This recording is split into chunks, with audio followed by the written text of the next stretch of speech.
Welcome back to Android Authority's Q&A. My name is Jayce, and this is where we try and answer your most pressing Android questions.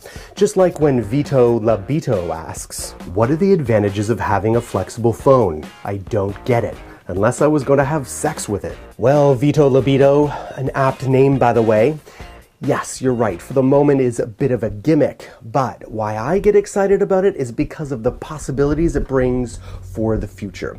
You see, if a manufacturer can produce a flexible display or device, it opens the possibilities, or begins to open the possibilities for things like computerized clothing, where your clothing is able to monitor your vital signs, and if I were to keel over and have a heart attack, for example, my clothes could notify an ambulance and have it come and retrieve me before even anyone else knows.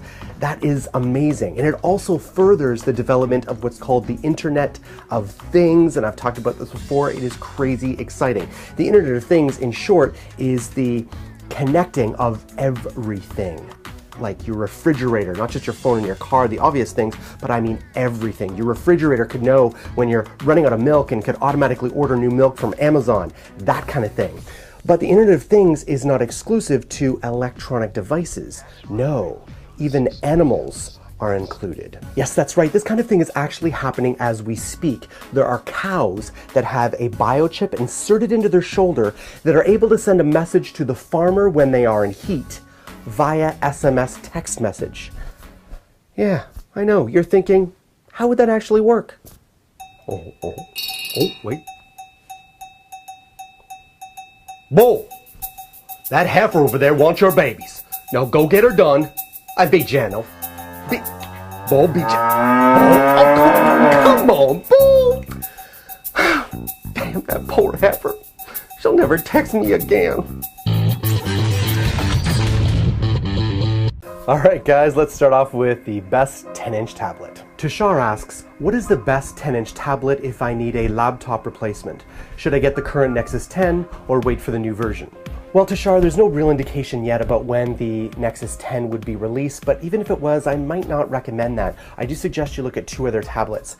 The Samsung Galaxy Note 10.1 2014 edition, of course, has the S Pen, has a fantastic battery, and has a little bit better camera than most other tablets out there right now. But it's also, probably the most expensive option. So you may want to consider the Asus Transformer Infinity Pad. It has the keyboard dock, which is getting fantastic reviews, and it has a great screen. It's really good for gaming. You had mentioned that. And it is also quite a bit cheaper. So the latter choice is the really best bang for your buck. Let me know which one you get in the comments below, and enjoy your new tablet. Now, Mr. The Barney asks, why do developers still prioritize for iOS users when there are so many more Android users? Well, Mr. Labarney, that is a good question and a common one, and it comes down to money. You see, Apple was the first company to put out an app store and teach and condition users to pay for digital content, to pay for mobile applications. So they have over 200 million users that have credit cards on their iTunes accounts, and that is extremely valuable to Apple. iOS users are much more likely to pay for digital content, pay for apps, and they pay more on average than Android users. Now, Google is relatively late to the game, number one, and number two, they have more users because they have more entry-level mobile devices, cheaper phones basically, in developing countries, in places where users are less likely to use a credit card online. Now, there is a basic solution to this, or a solution I've heard recommended, and that is that Google should be in the business of selling Google Play cards in every corner store and every kiosk around the planet, and that would allow those new users to engage in the digital economy in the Play Store. I think it's a great idea. We'll see how it goes. Mayor298 asks, hey Jayce, I can't decide if I should buy the Galaxy Note 3 or the Sony Xperia Z1. Which one do you recommend? Well, Mayor298, I would have to ask you what your priorities are.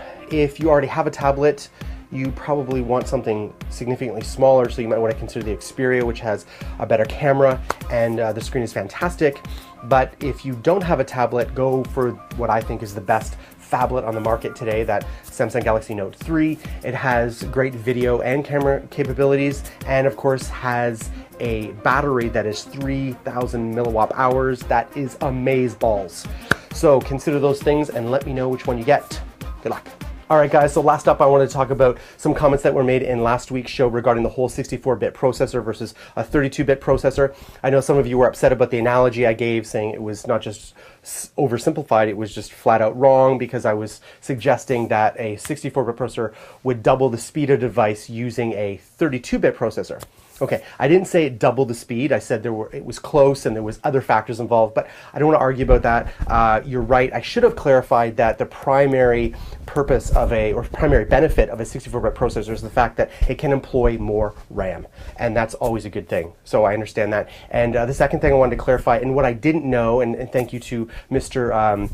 I was going to say Mr. Cyanogen Kills. It's not Cyanogen. Mr. Cyanide Kills. He made a great comment, and he did it as an adult. I appreciate that. That rooting a phone and flashing a custom ROM are two different steps. And the fact that rooting your phone, getting super access to your phone, is completely safe. You run no risk of damaging your phone. But the act of flashing a custom ROM does carry with it some risk. So some people were, arguing about, rooting's not dangerous, and people say, yeah, I did, and I bricked my phone 4 times. So there is a distinction between those two things. Thank you, sir, for making that clarification. I appreciated it. Thanks, guys, for watching. If you found this helpful, kindly give us a like and subscribe. And if you have a question, please put them in the comments below. I will be sure to read it, and perhaps you can be in next week's Q&A. Your wife is in heat. If she heard that, I'd give you to Josh for a drop test.